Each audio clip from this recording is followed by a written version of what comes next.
Hi, Matthew. My name is Rose Larkin, and it looks like we're going to be engaging in a supervisory relationship.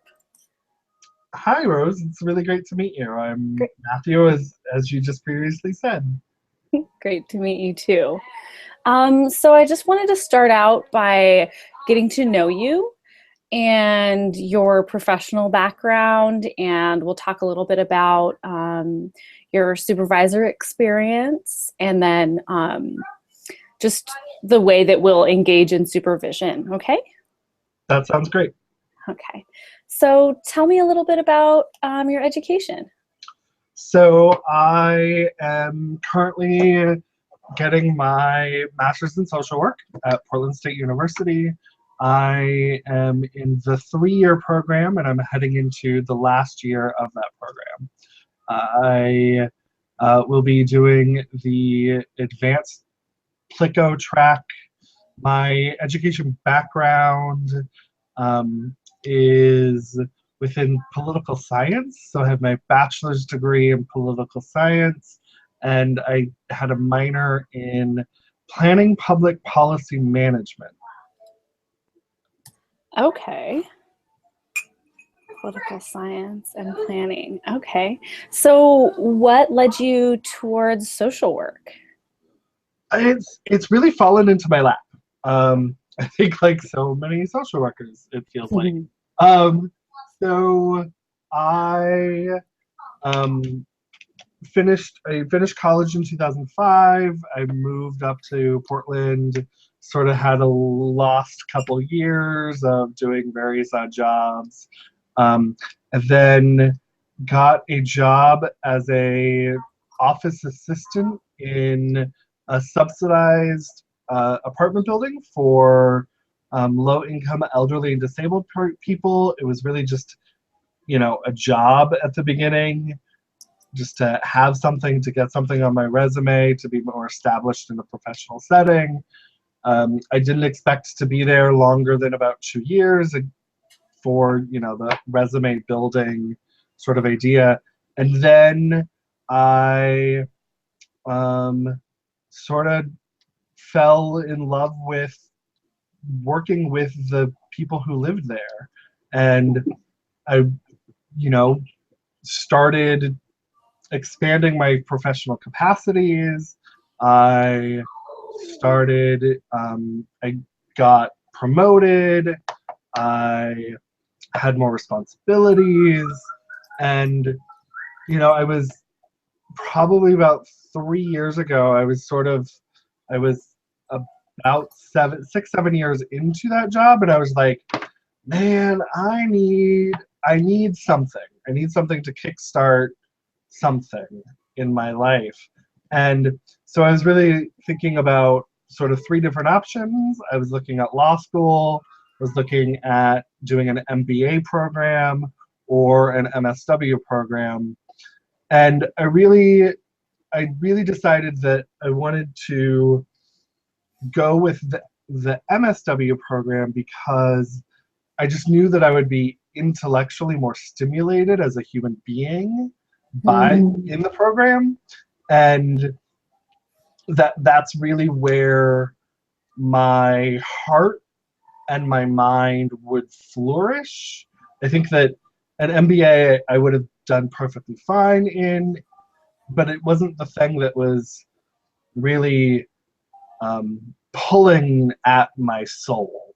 I would say that just the actual work of being a social worker and the idea of the values that social work has in the work that it does. Sounds like you really value having a connection to your work in terms of your like emotional well-being and just having a passion for helping. Yes. Yeah. Okay. Okay. So now I would really love to get to know you a little bit more personally, so that can help to create trust between us. And I'll tell you a little bit about myself.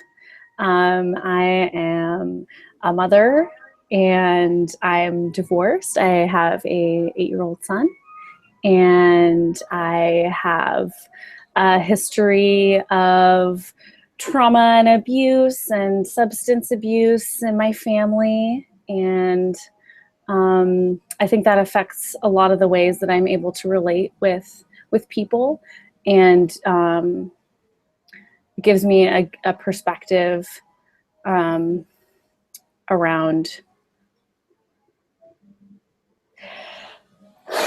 relating to my supervisees and clients and just anybody. So I would love to hear a little bit about your family background. If you'd like to tell me any significant life-shaping events. Yeah, so I think there are a couple things that really, in my family, that really shape who I am as a person. I think the first thing is that my dad was in the military throughout my childhood. So I was born in the Philippines. We lived in Southern California. We lived in Virginia. We lived in the Bay Area, all before my dad retired in the mid-90s. And so moving around and living in a wide variety of places with a wide variety of people of really diverse backgrounds really shaped my childhood. And also with my father being in the military and growing up on military bases, I also was really, and my mom being a teacher, like those two things combined really set me up for a deep value of service to others. That's really what my parents did, and I learned that through their example. And then I would say that the other main significant thing that has really shaped my life foundationally is being a gay man. You know, when my dad retired in 1994, we moved, and I was 12. We moved to my parents' hometown of Klamath Falls, Oregon, and it was, you know, it's a small little, very conservative place, very religious, and it's where I figured out that I was gay, and it there are many experiences that have come along with that, a lot of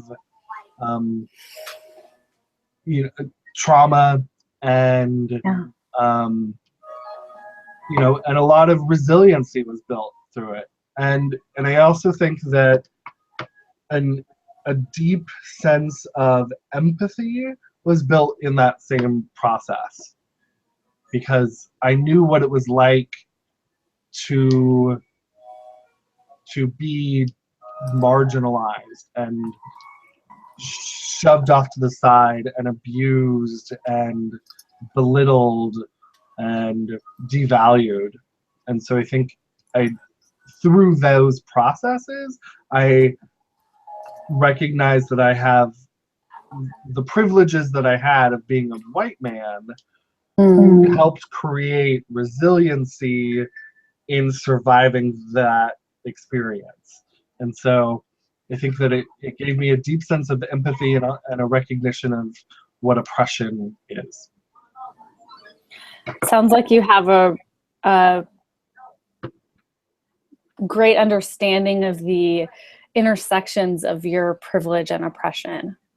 That was developed through that experience. I think that I have probably a better understanding than most, and I think that I still have a long way to go. Great. Yeah, don't we all? Great.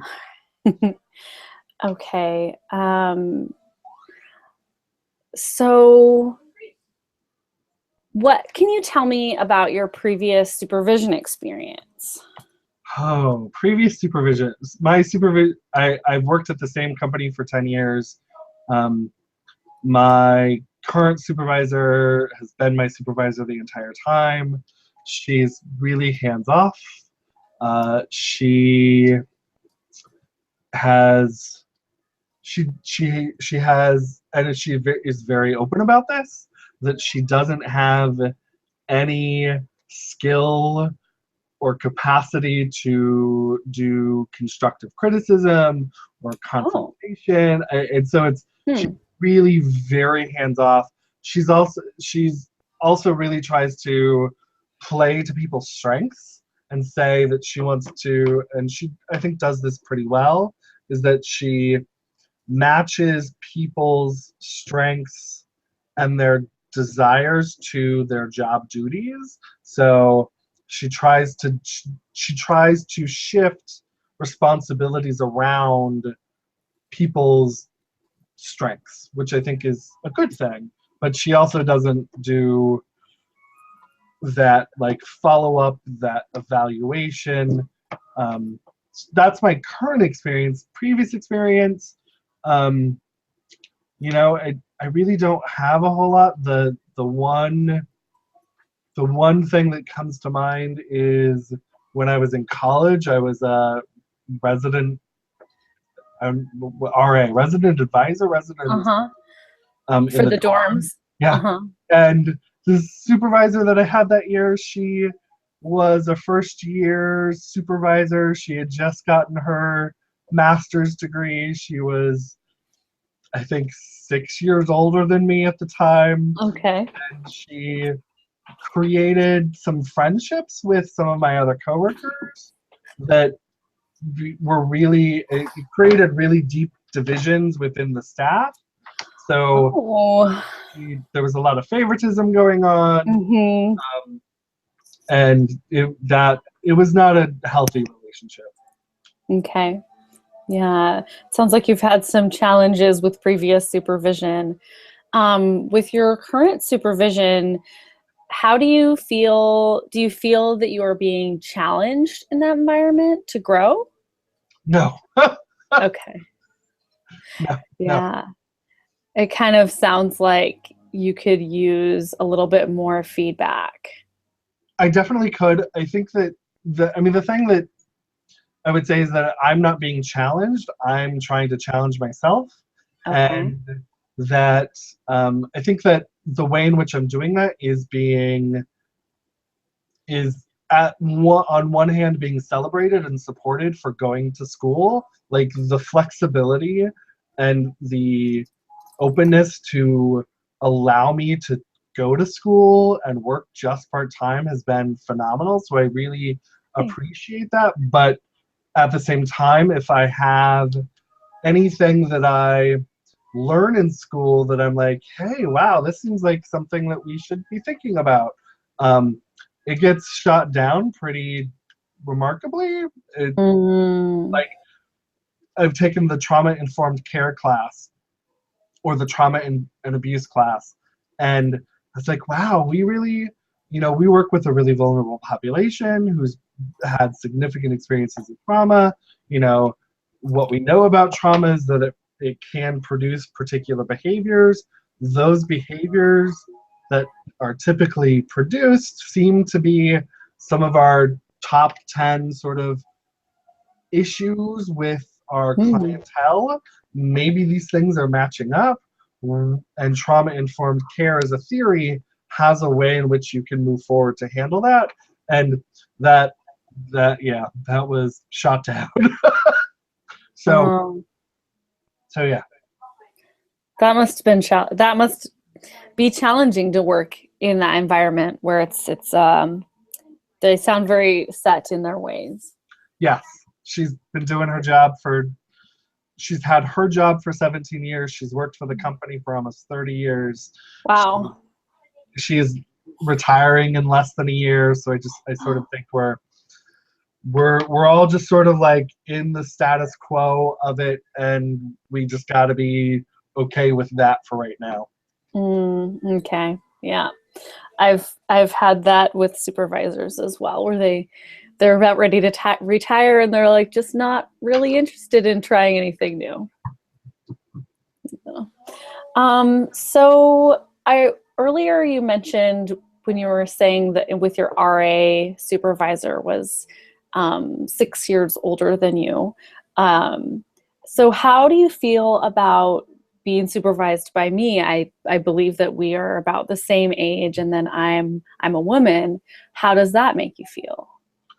Um, I've actually almost always been supervised by women, so Okay. I and I hope that I have been demonstrating or can demonstrate that I am not just not a person who is sexist, but like anti-sexist.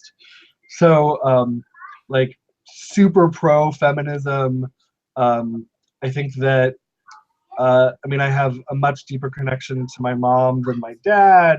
Mm. I have an older sister who would be described as a strong feminist. I've almost always had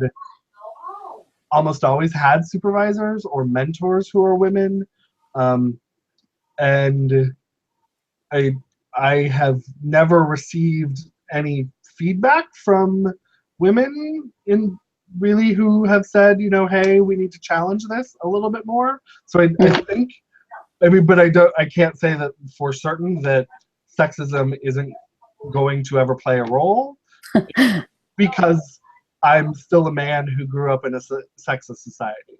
So that's my feelings about that. I think about being the same age. I feel like that there are always things that I can learn from anyone, no matter what their age, if they're younger than me or 50 years older than me. I feel like there's almost always something that that I can take away from. And I think that the real important piece within our relationship as you would being my supervisor is that trust, that mutuality, um, me coming to you for more information, more experiences, a different set of eyes, a different set of lenses, to be challenged. I'm open to all of those things. Wonderful. It really sounds like you have a balanced perspective on that. And I believe also what you said about being able to learn something from anyone. And I hope for this to be a reciprocal relationship where we can learn from each other. Like, I don't feel like just because I'm in a supervisory role that I know it all, like, or that I've heard it all. So that's really, I'm really excited about this. So I'm just going to kind of start to wrap it up a little bit and ask you some questions about how this is going to work for the future. So what are your goals for supervision? Kind Um, of a big question, but right? So I for supervision, I feel like I want someone to be able to challenge me I directly, um, and give space for like letting that sink in a little. Um, you know, I, I that learning process for me is like, okay, let me take that in, let me think about it, let me reflect on it, and then maybe let's come back to that conversation after a while. Um, I would say, education. I love learning. I want to learn more at every possible opportunity. So that's really nice. And those are probably my two big goals with supervision. okay. Yeah, and we'll always have an opportunity to I expect this relation to grow and change as we move along. Um, so does this meeting time work for you Yeah, in general? Okay. in And general. then And then how do you feel about doing supervision online? I I think that the use of technology is a fantastic thing. Um, uh, I I recognize that, we're not in the same space, so we're not able to fully see each other's body language Yeah. or connect on those sort of cues that are sometimes missed even on this live chat. I noticed there's a bit of a like video lag in this, Yeah. um, but I think that this is the video chat's better than a phone because then we can visually see each other. Um, so yeah, if, if I was going to create a hierarchy, I would choose in person, but I think video is the next best thing that's just ever so slightly less best. Great. Um, One of the things I neglected to mention earlier, so part of my supervision style is I really want to cultivate an environment where you feel comfortable to discuss any kind of challenges that you might have with me personally or with my supervision style. If you have feedback for me and perhaps it's difficult or to say, just know that I'm always open to hearing that, and I want to improve. Like I said, I don't think I know it all. So I really want you to let me know if there is something that you're struggling with, and we'll work together and to figure that out. Okay? Sounds good. Okay. So you have my phone number and my email, and you can contact me if you have any emerging concerns between our supervision appointments. And a lot of the time I will be available in between if you need to talk. We can always set up kind of a mini supervision session via Hangouts on Air. Is there anything that I've missed that you would like to discuss today? Not right now. No. Okay. Okay. Well, Matthew, it's really great to get to know you a little bit better, and I will talk to you next week. That sounds great. All right.